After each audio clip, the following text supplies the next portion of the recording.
Magandang araw po sa inyong lahat. Ako nga pala si John Mark A.R. Sayo. Kasalukuyang kinukuha ang kursong Tourism Management at ngayong araw ay magtatalumpati ako. Mga dapat iisaalang-alang sa mga pagtatalumpati ay mga halagang na malinaw ang layunin ng ating talumpati. Ano ba ang nais nating ipahayag o maabot sa ating mga tagapakinig? Dapat nating isaalang-alang kung ano ang mga mensahe o nais nating iparating at kung paano natin ito may isa katuparan o may patupad. Pagganap, ang paraan ng ating pagpapatid ng talumpati ay mahalaga. Dapat tayong maging malinaw, kapani-paniwala at kaakit-akit sa ating pagpapahayag.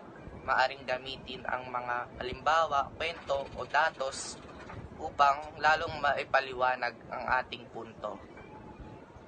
Ang tamang paggamit ng boses ay mahalaga sa pagtatalumpati.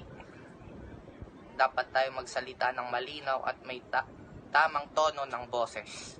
Maganda rin magkaroon ng pagkakaibang pagbigkas ng mga salita o pagbibigay din ng mga mahalagang puntos. At yun lang po sa araw ngayong napahatig kong talumpati. Maraming salamat.